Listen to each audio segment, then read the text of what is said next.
Hello,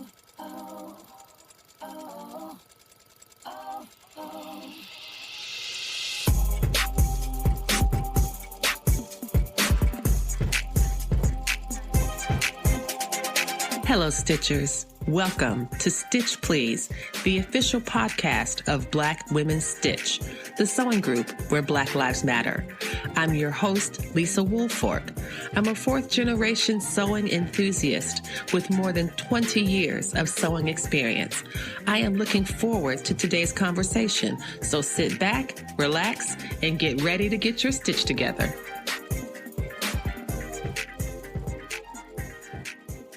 Hello, everybody, and welcome to the Stitch Please podcast. As I say every week, this is a very special episode. And it is especially special if you are a Patreon subscriber. You get the added benefit of seeing our lovely faces. And Jen Hewett is rocking a fly outfit with a scarf that I'm sure is hers, that she made, she designed. And I'm also holding another beautiful creation of Jen Hewett right here in my hands. And it's called This Long Thread: Women of Color on Craft, Community, and Connection. Welcome, Jen, to the program, and thank you so much for coming to talk with us about this amazing book. Thank you, Lisa. I'm so glad to be back here. Thanks for having me back. I wasn't sure about that last time. For me, this is a huge, exciting thing to happen on the Stitch Please podcast because this is what I enjoy doing. I am dedicated to lifting up the work of Black women. And to have this book and to have you representing women of color in craft and putting our voices forward is incredibly powerful. And it's a wonderful way to use your platform. So I want to thank you for this work and for being here because of it. So thank you. So let's jump right in. Tell me a bit more about the initial idea. What made you start to consider publishing a book about women of color in the craft community? So this all started way back in 2016 or 2017, I think, where I had told my editor over at Roost Books, whose name is also Jen, I said, I feel like I'm the only person of color, woman of color, really out there publishing books, being visible in this world, but I'm not the only one. And this is a choice that I think a lot of publishers have made, that they're going after. I actually had another publisher with an organization that I did not go with saying, well, when manuscripts come in, I don't know the race of the person who's submitting them. So it really is just based on what's coming in. But what I responded was, well, a lot of the people that you're asking, a lot of people whose books you publish, you're actually going after them, asking them to publish with you. And so that just really started this idea. And I had wanted originally to do a book about women of color, people of color in this world. And it was going to be very like a coffee table book, beautiful, with lush photography and stories and interviews. And I would be traveling around the country to do this. And a book like that has a really high production cost. In order to produce a book like that, I would have had to get a lot of people with large followings already so that the book would sell itself. So I put that aside because I kept doing the budget and the numbers wouldn't work and my editor just kept saying no. And then 2019, something erupted in the craft world, particularly in the knitting world. And then it crept over into sewing and quilting about really how white the dominant narrative of craft is in online communities, also in publishing. I brought the idea of that book back. But what I didn't want this time was for it to be about the heavy hitters, the people that we all already know. And at that same time, I had been rereading Women in Clothes, which I don't know if you read, but that's a fantastic kind of anthology. The structure is very similar. I totally cribbed the structure of This Long Thread from Women in Clothes. I said, what if I did a survey? What if I did a survey and asked just anybody who was a person of color, a woman of color, and then we had non-binary people of color coming in too, to just complete this, to talk about their experiences. And my editor, my publisher loved that idea. My agent, more importantly, did too. She was gung-ho to sell it. And she's been such a huge champion this entire time. And so that's really the kernel of where this book in this form began. I am so grateful for that. And I wonder, what do you think the survey as a strategy brings that perhaps talking to the heavy hitters wouldn't bring. It seems like the survey, you interviewed 19 people and then you had a survey that surveyed a larger swath. So can you talk about the distinctions between what a survey result might yield? Yeah, survey results. The people who completed the survey, you were one of them. Most of them were people I didn't know, people I don't follow, people who might follow me. I think I had a lot of my own followers in there, but people who I wouldn't have necessarily gotten in touch with, wouldn't have known how to find. Also, people who aren't online much, right? The age actually skewed a bit older than I thought it would. And that was fascinating to me. So I got a lot more personal stories from people who maybe hadn't really thought about this because they don't have an audience. And they've been wrestling with the idea of, well, I have this craft. I really love it. I always feel weird in specific spaces. I don't see anybody online who looks like me who's doing this. I was able to reach those folks who maybe hadn't spent a ton of time thinking about it, talking about it, but who finally had a place to give voice to what they were feeling. You know, my own smallish community, crafters of color, we have these conversations all the time. But if you're feeling isolated in your craft, who are you having those conversations with? You're not really having them. And then that was one of the things that for me really appealed to me about the book. As I was reading it, I just felt relieved. And I knew I wasn't the only one. I mean, obviously, I was able to found an entire organization called Black Women Stitch because a lot of Black women felt exactly as I did. But it was so heartwarming to just know that I wasn't alone.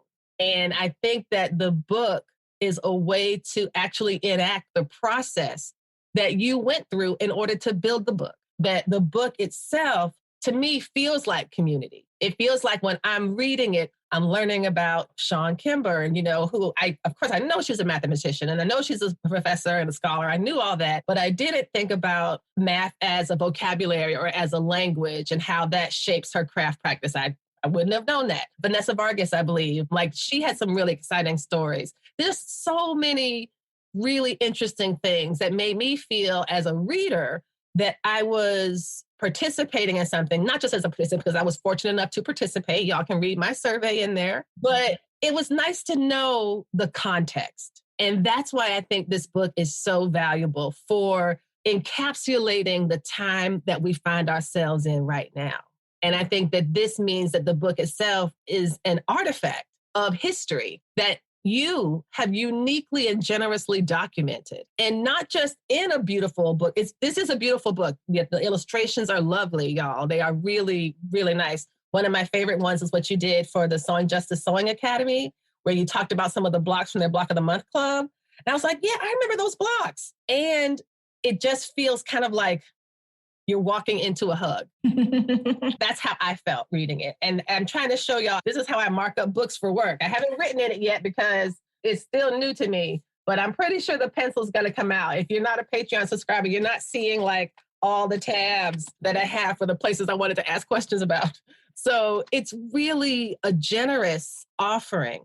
Now, I want to talk a bit about audience. When I was reading the introduction, it seems as though the book might have two audiences. And I believe that, was it your friend, was it Ebony, I believe, who asked you, who is the book for? She asked me, it's a question that any writer has to address at the outset of the writing process. And my answer hasn't wavered in the 18th month since I submitted the proposal. And you say, my primary audience is the diverse swath of crafters and artists featured in this book, people of color who are doing this work. It's for us, but it's also for folks who are also not us, right? And that I thought was very interesting. Can you talk a bit more about the dual audiences? I'll just start out by saying that there are movies that I love that are not made for me, but that I will watch and I will enjoy.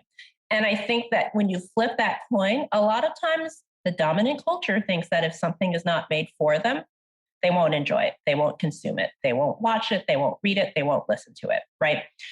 And I also felt that we were in this very particular moment of time where the dominant culture was, and by that, I mean white folks and white women specifically, were receptive to these kinds of stories, to our stories that are not about pain and suffering and degradation, that are just straightforward stories about our lives, our craft.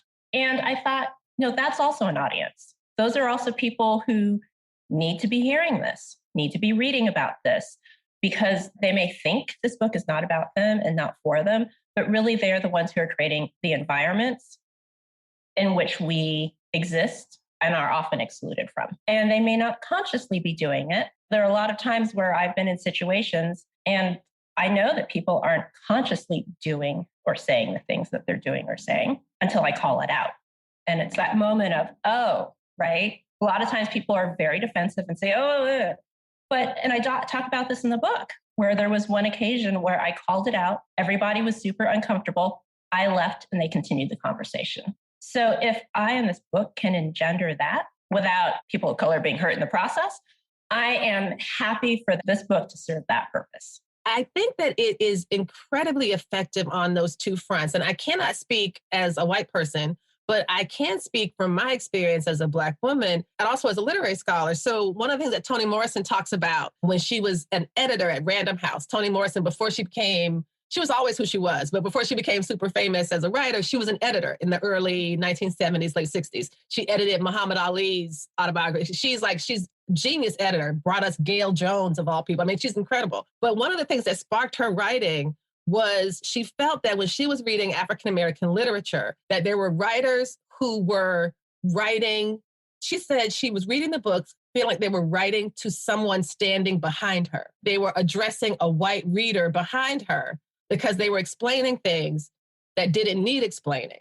And so it was clear that though the book was written by a Black person, it was kind of directly targeted to and approaching the needs of a white reading public, which she found very off-putting for good reason. I think that this book is an example of allowing our voices to speak directly to our experience without any expectation of having to filter it or to translate it or to code switch. And I think that has to do with your process as the interviewer. And I remember in the introduction, you said you did not want to get in the way of the stories. Can you talk about how your interview process was able to invite more contribution from those folks you interviewed? Did you feel like you stayed out of your own way? So some backstory, I used to do HR. When I first became a working artist, or even before that, I was doing HR and I was doing a lot of recruitment. And I would do hundreds of interviews a year.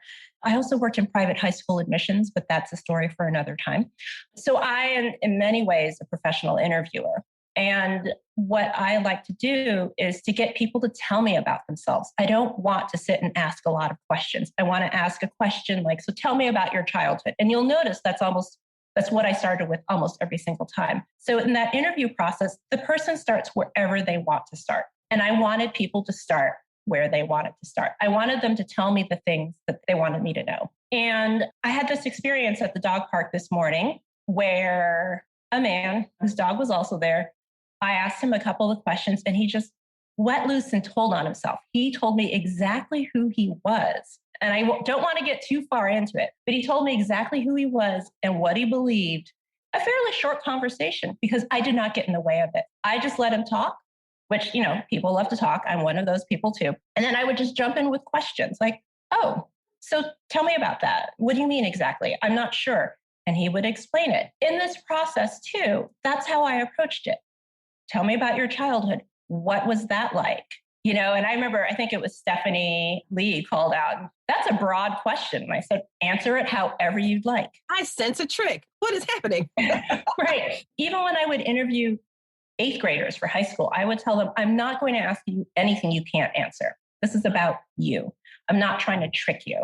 But the other thing, I talked about this with friends when I first started interviewing folks, and I noticed that the interviews were getting really deep really quickly. And I think it's because we were talking about race, that there's no way to skate around it. There's no way to talk around it when you're speaking to another person who actually knows, maybe not the specifics, but the generalities of what you're talking about, because we too have experienced it. And so a question like, tell me about your family, almost invariably led to, my dad's from here, my mom is from here, I grew up here. All of that backstory, which it reminds me of when I was in college and would take the slave narrative class, right? Like that's where it always started. Not that these are slave narratives in any Right, way. of course. But these are first person narratives of people basically building their life out for you in 2,000 words. That's not a lot of words to build out an entire life, but you have managed to really capture, I think, something about that own individual sensibility and how that connects to the production of their art. And that's something I find incredibly striking. And I think you should be really proud of. Well, thank you. Now, I will also give credit to Dr. Barbara Christian, who was my professor when I was in college. No way. Seriously? Oh my gosh, she was fantastic. Oh my gosh. She had a class where we read oral histories. And then she had us conduct oral histories too. And that was the very first time I have ever done an oral history. I talked to my auntie Maudel, who was the oldest of my granny's 7 siblings. I think there were 8 of them that lived to adulthood. And we just had to talk to any one of our relatives who was a generation or 2 older than us and just ask them about their lives. And so when I started writing this book, I remembered that interview with Auntie Maudel. Now, my Aunt Jerry, who was the last of my granny's siblings, died just last year. She was probably in her late 80s, early 90s. But this was a story that I had never heard. And she was just talking about her mother, about my great-grandmother, Elna. I really appreciate that because what I love about it, and of course, Barbara Christian, I'll include some links, y'all, in the show notes in case you don't know who that is, but she's a pioneer in Black women's studies. And she was actually good friends with my mentor, Nellie McKay. That's who I studied with in graduate school. It's just to think about and to call these women's names, because we do have a lineage of Black women scholars that I believe it's incumbent upon Black women to name. I just think that's just really important. So I'm glad to know that. Wow, what a beautiful fingerprint to have. Oh, that's so wonderful. Now, in thinking about the stories that you've collected, are there any that stand out to you? And of course, I'm sure you can't privilege or prioritize all of them, but there were some that I just was like, I found really striking. And I'm going to turn to one of the ones that I thought was, and this was Tanya Anguiniga. Yes, Aguiniga. Yes, Aguiniga. The title of her piece is Art Made On and Between Borders. And this is someone who apparently went to high school. No, all 12 years. All 12. Okay, so she lived in Mexico and she border crossed every day to go to school in the U.S. To have that kind of childhood. So someone was like, oh, people are saying, oh, this is great to experience 2 cultures. And she says, it kind of sucked because it takes a long time to cross the border. And every single day, she had to do that twice. It's the vulnerability and it's the exposure and it's the fear and it's the challenge of developing friendly relationships in school where you can't visit each other's houses. It's just incredible. Can you talk a bit more about were there other stories like that or anything that jumped out at you as, oh my, this is incredible? I feel like they were all incredible, but I think the 2 that really struck me the most of the interviews that I did are the 2 youngest folks in the book. And that would be Naomi Glasses and Raven Dock.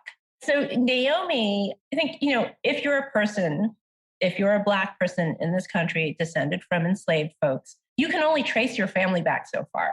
Right. And for Naomi to come and say, I am the 7th generation of weavers.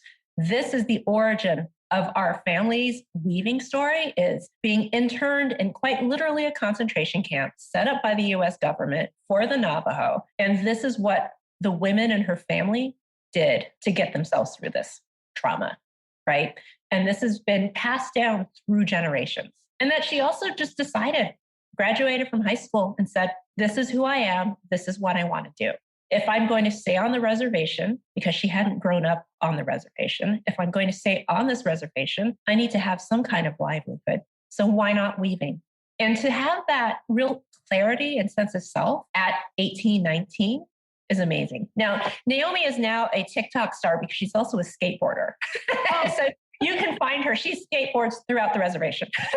Oh my gosh. And then the other one is Raven, who dropped out of high school because she let her counselors, not even let, I don't think this was not an act on her part. This is someone going through depression and being young and impressionable. She believed her counselors when her counselors told her, you should drop out now because you're not going to graduate. And you'll just be embarrassed when they don't call your name at the graduation ceremony. When in reality, She would have graduated anyway. She would have been just fine. And what they wanted to do was they wanted to keep high school wanted to keep its grade A rating. So the counselors had told a lot of the students who were not doing well, who were mostly students of color in this affluent, predominantly white school, to leave.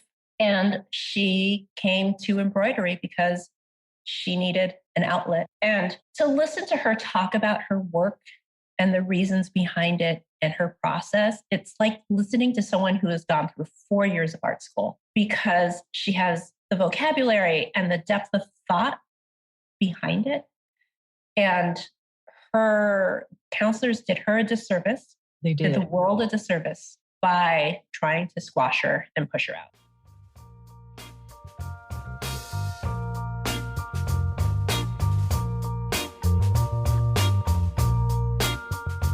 You're listening to the Stitch Please podcast, and I'm talking today with Jen Hewett, author of This Long Thread.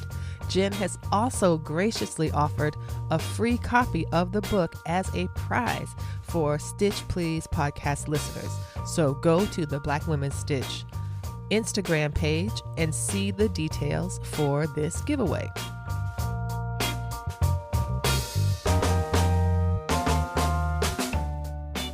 The Black Women Stitch 2020 wall calendar is bigger and blacker than ever. Not only is the calendar about 15% larger than last year's calendar, it still remains jam-packed with so much wonderful history about Black women's history, sewing history, and activist history. There's also a wonderful new feature in this year's version, and that is the quarterly pattern release. At the beginning of every quarter, you'll find original images from Black women artists. The patterns are available as a PDF download, allowing you to resize them to the needs of your project. Order your copy of the Black Women Stitch 2022 wall calendar at blackwomenstitch.bigcartel.com, and we will help you get your stitch together.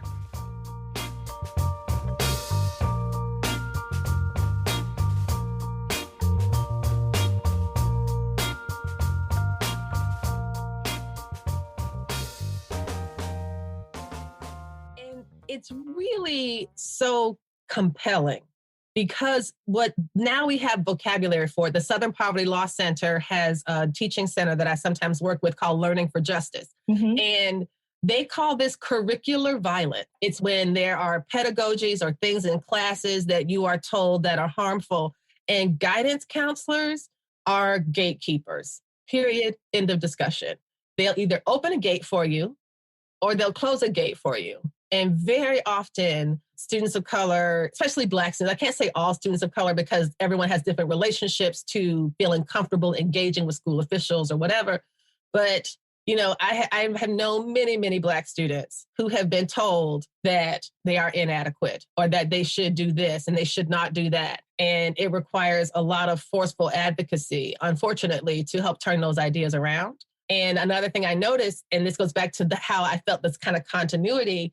I remember when I was in my PhD program, there was a handful. They brought a handful of Black students in so we would help each other and know each other, which was a great idea. But to a person, Jen, to a person, every single one of us, Black students who were in getting master's degrees, getting PhDs, getting law degrees, every one of us had been told by a teacher in our past, a white teacher, that we weren't good enough. Every single one of us. And here we are getting PhDs and law degrees, and we're not good enough. It's amazing to see how that type of thing shows up in the craft space. And I don't know why I'm amazed, because these are all the same people. They're all like, I don't know if they have like a convention they get together. It's like, how can we screw up people's lives, everybody, for this 2022, 2023 year? What's on your agenda? Are we going to take away voting rights? Are we going to stop them from teaching things at schools that make us feel uncomfortable?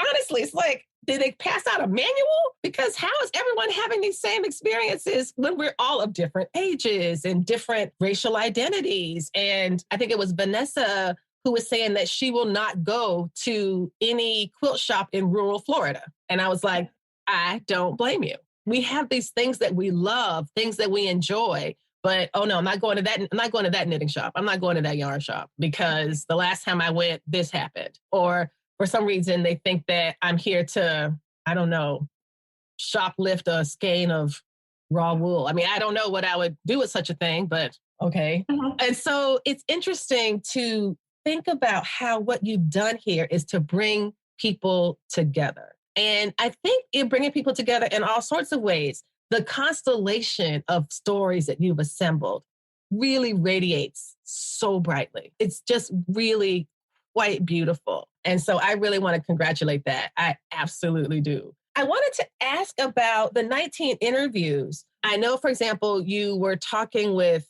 Sean, for example. Do you find that there is a distinction between folks who studied art formally and those who are kind of, as you were saying about the previous person, who are kind of learning on the go? Were there any kind of responses about their craft? In terms of the people I interviewed, I think there was only one art school graduate. Okay. Two, Kenya and Tanya. Tanya came to art school differently. I don't know if that came through in the interview, but she went to community college first, right? And then she went to University of California, UCSD, San Diego. And so I think that there is definitely, and we talked about that in our interview too, there's working class, there's immigrant guilt around being an artist. So already you're coming at it from a different place versus Kenya, who grew up middle class, who's from a family of artists whose dad just wanted her to do her thing and be who she was and was completely supportive of that. Oh, and Rashida, I forget, Rashida went too.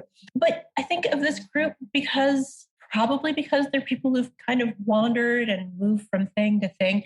There wasn't a real strong sense of difference between how they thought about their work and how people who didn't go to art school thought about their work.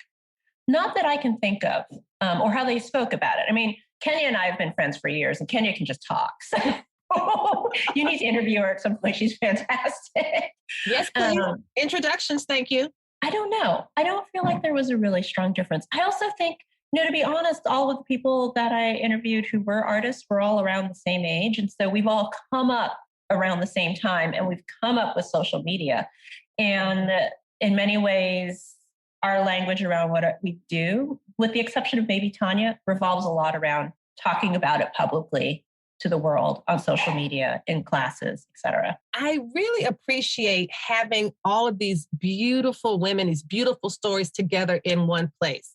And I know I've talked about the isolation before, but I really feel as though what this book is doing is bringing not just evidence of the things that we have been talking about as being things that are real, right? Because sometimes you can just feel like, why am I really the only person that thinks this? Or am I the only person this has happened to? It can't be the case. And so that feels like the book itself is engendering that community. I also am curious in terms of the survey results. I was looking at, at some of the statistics about age, about the kind of fiber crafts and race and ethnicity, people who use it for hobby versus income. Do you find that those statistics might be useful for a marketing perspective, or is it a way to show the craft industry as a whole that we are here and we are doing things, and that it is really that they are being remiss when they say that, well, no, we can't find anybody? So two things. The first is that my survey was not super scientific. So a sociologist would come in here, a statistician would come in and say, you asked this question wrong. And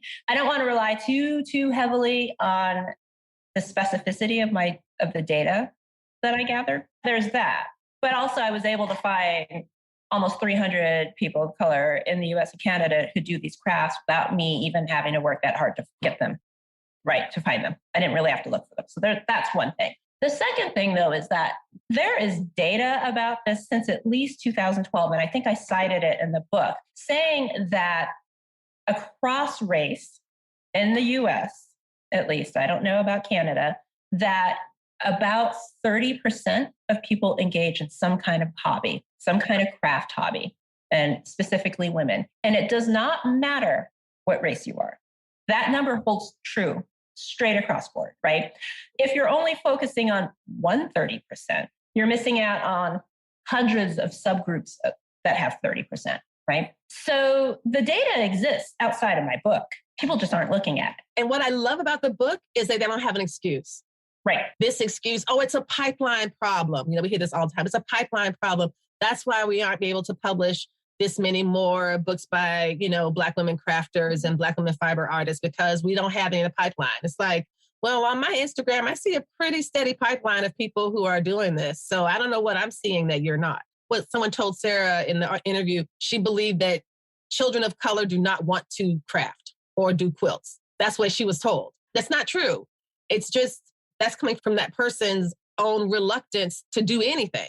Therefore, there's no reason to do anything. That kind of inertia becomes part of the structure, right? And that's why things get so sedimented. And that's why they look the way they do. It's been really useful to read how folks also have persevered through challenges and come out on the other side. And I was thinking about Vanessa. I keep going back to the Crafty Gemini as an example because she's had such celestial success with, starting small with YouTube. And now I watch them build the shop and everything and all of these great things that she's doing with her family and her husband being super supportive, but also going to Paducah and vending there and people like interrogating her. She's doing something wrong. How did you get a booth here? How did you get your booth? What do you mean? How did I get a booth? Do you think that I just shoplifted some white lady's booth and set up all my stuff here? And who are you to even police me? Who are you to ask me? Honey, they asked me here. Did they ask you? I mean, she's hilarious. She talks a mile a minute. I don't know how many thousands of words our interview was in an hour. Some people it was 7,000. Some people it was 17,000. She was a 17,000 word person for a 1 hour interview. Oh, yeah. I mean, the way that she talks about that experience, not just people asking her, well, essentially the assumption is you don't belong here. I'm not even the assumption. That is the underlying statement. That is what people are trying to tell her. She gets it, but she is not having it. And then also to have that experience of the neighbors calling the cops on her husband when he went. Oh my gosh. Well, you have to get the book to learn about this story. It's really out of Microaggressions 101. No, not microaggressions. This is macroaggression. She tells her husband, like any spouse will tell each other spouse, hey, I'm busy doing this. Why don't you run to the car and get my laptop because I left it in there. Go, okay, I'll go get it. 7:15 a.m. She has him go outside. And 3 minutes later, she's getting a phone call. Hey, there's a sketchy guy outside. Are you outside? And then I'm telling you, Jen, when the cops showed up, my heart sank. But I knew it was okay because the story was in the book. Right. That this was a happy outcome, that her husband did not get shot, that he was not beaten within an inch of his life for being in a suburban Airbnb with his wife at a quilt conference. That was not going to lead him to his death. So that's why I was able to continue because I knew that the outcome was going to be good. But why was it necessary? Right? It's just another reminder that even when we're doing our regular, everyday quotidian thing, a craft-based creative job, selling a special ruler, all of the things that people just do in this industry, that when you have the racism that's in our community, that is such a feature of it, just pressing down upon you. It really is. It's so interesting the way that people will just tell on themselves. Can I tell you a funny story related to that? Actually, it has to do with the book too. In 2019, when I started working on this book, I'd been talking about it publicly. And I went to an event, just a little crafting event. And there were a bunch of women from the area around. It's actually in the town where I live now. And one woman started grilling me about it. And she said, so tell me about your book. And I said, well, I'm doing oral histories and personal narratives of women of color, of people of color who do textile arts and crafts. Well, what special training do you have to do oral histories? And have you heard of such and such program? And I actually host people who are taking this art part of this program. And she just was talking about it in this way that she wanted me to give her my bona fides. And I was like, okay, whatever. And then I was just casually responding to her questions, talking to other people. And then she finally said, so is everybody in the book going to be alive? Are you discussing people in the past too? And I leaned forward and I said, because they're oral histories, they kind of have to be alive for me to be able to interview them. And she just stopped and the conversation went on with the rest of the table. And I thought, here I am telling you about this project that somebody thinks I'm qualified to work on, that everybody I'm interviewing thinks I'm qualified to work on. And you, white stranger at this event, who I've never met, are questioning my qualifications to do a project that I pitched. And you don't even know what I'm doing. Listen, white stranger who gets to grill you as if she is on your PhD defense team right now. She has no involvement. And whatever she's selling, who on earth is going to ask you, are you talking to people in the past? And I'm like, is it a seance? supposed to talk to people in the past? Like, is that a trick question? Who are you tricking? Yourself? It's the discomfort, I believe. I can only speculate, but it feels like it's the discomfort that needs to help put you in a place. Exactly. Right? I mean, Exactly. you have to be in your place, and you have to, it's like that Arizona, show your papers. Show your papers. Show me your papers where you have this qualification. Show me your papers where you're qualified to make me feel uneasy. And all you could have done was just say nothing. But instead, by putting me in my place, I put you in yours. You know, sometimes it's very useful when that happens, because then you know who you don't have to talk to ever Right, again. exactly. But it's also exhausting. It is quite exhausting, because the reverse is rarely true. Not only are they not credentialed at anything, they still don't have any problem getting attention, getting accolades, and no one grills them. No one walks around Paducah or these big events quizzing people on whether they should be there or not, right? And it is so unfortunate. And yet no one can fix a problem that they're not willing to acknowledge. And I can't fix the problem because the problem's not mine to fix. I didn't create it. Y'all got to work it out. Gather your people. Yes, talk amongst exactly. Get together, everybody. Okay. And this is another, going back to Toni Morrison again. Look at you and you're amazing. Look, have me think about Toni Morrison all day. Yes, she said the same thing, that racism is a distraction. Mm-hmm. It distracts Black folks from the work and the things we're meant to be doing, and that it's white folks' problem to solve. Leave me out of it. And then she asked this question. She's like, what would you do without your whiteness? Who are you? What are you? Are you any good? Are you special? Do you have anything? You should figure that out for yourself and think about why you're clinging to that so much. I mean, really, talk about putting people in their place, and also not expending the energy. And that's what I love about the project. The project is not trying to dispel. It's not trying to prove anything. It's not trying to say, oh, please let us in because we're good too. It's not that. It's saying that we are here. We have been here. We are thriving and flourishing in systems that were never designed for us to do so. And that is a gift. That is a gift. And that is a legacy that I believe this book does a beautiful job of encapsulating. It does. Look, same. I too am going to cry. Everybody's crying. And because it's so necessary, and because we need to see and uplift each other, right?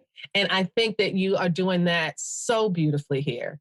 Really and truly, you have so much to be proud of with this book. Now, tell us when is the release date? I know the episode's going to come out in November, so it's right around is it going to hit shelves soon? Is there tour dates for events? Like, tell us what's happening on that front. The publication date is November 16th. The books are actually in the warehouse, which if anybody knows anything about the supply chain issues of the past year, if not, there was a great episode of The Daily, the New York Times podcast, about the great supply chain disruption. Listen to it.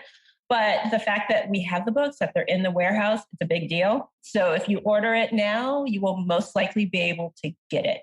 But if you wait too long, it might sell out. We might have to get more. I don't know. Let's hope that happens. So the earlier, the better. There will be a handful of events. One in person in New York City at Weaving Hand. Cynthia Alberto, who is in the book, she also has an organization called Weaving Hand that we talk a little bit about, and she's going to be hosting a very small 40 people or so event. I think that Sheen Wayne, who is in the book, Shahnaz Khan and Brandy Harper, and I, and Cynthia, of course, so the five of us are all going to have a conversation. I think I'm supposed to structure the conversation. I'm not sure what we're going to talk about. We might just get up there and talk. Would be just fine. I think you've prepared enough. I don't think you have to do any prep. I think you are ready to roll. And then we'll have a couple other online events. So one with Gather Here, Virginia Johnson, who is also in the book. Yes, I worked with her. We did a Modern Quilt Guild thing. She's so cool. Yes, and she didn't have to go on strike. So in addition to running Gather Here, she's also a costume designer for film. And she's a member of IATSE. So is Shahnaz Khan. And there was a chance that they would have to go on strike. The labor movements that are not getting covered right now are kind of amazing. It's amazing how much movement there is right now and how workers are actually fighting very, very hard for their rights. And people aren't really talking about it. But that's one example, was that IATSE very close to striking. So we're going to have one at Gather Here, a verb for keeping warm. Adrienne Rodriguez, who is also in the book, wrote about her Nana. She and her wife own a verb for keeping warm. So we're going to have an event there. And then Two Rivers Bookstore in Portland, Oregon. We're doing something there. And I think that might be it for this year. And the reason for that is because it's Q4 and it's the busiest time of year for those of us who own stores, sell things online. So there's only so much I can do. We might be able to pick it up again next year is what I'm hoping. And definitely today, as October 19th, my big collection with World Market was just launched. Congratulations! Yeah! They should also be carrying the book in the spring. So there might be some events around that too. We'll see. Local to here, probably the Northeast where I can stop in. And maybe Southern California, I'll probably have some events there in the spring too, just so my parents can come. And my auntie Ming, who is in the book, Ming Gihama, her grandchild Ava, who I've known since Ava was a baby, interviewed their grandmother for the book. And so she is a friggin' delight. It would be so fun just to sit with Auntie Ming and ask her questions. And this is what you've given us all the opportunity to do. By you standing in the place and asking such beautiful, open-ended questions that allow people to reveal themselves, we too get to get a glimpse of all these lives, of all these stories that we would not have had otherwise. And you get to mark tabs in your book so you can come back and look at other things later too. So, Jen, this has been a beautiful conversation. I am so grateful to you and congratulations on this amazing book. Congratulations on the World Market deal. Like, that's amazing. I am just so thrilled and delighted to be talking with you today. Thank you so much. Thank you, Lisa.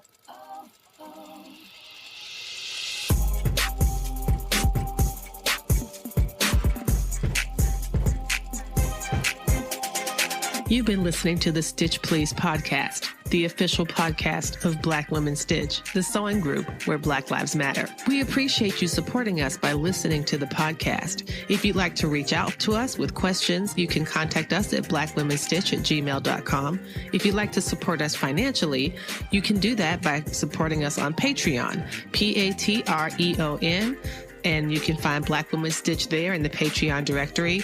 And for as little as $2 a month, you can help support the project with things like editing, transcripts, and other things to strengthen the podcast. And finally, if financial support is not something you can do right now, you can really, really help the podcast by rating it and reviewing it anywhere you listen to podcasts that allows you to review them. So I know that not all podcast directories or services allow for reviews, but for those who do, for those that have like a star rating or just ask for a few comments, if you could share those comments and say nice things about us at the Stitch Please podcast, that is incredibly helpful. Thank you so much. Come back next week and we'll help you get your stitch together.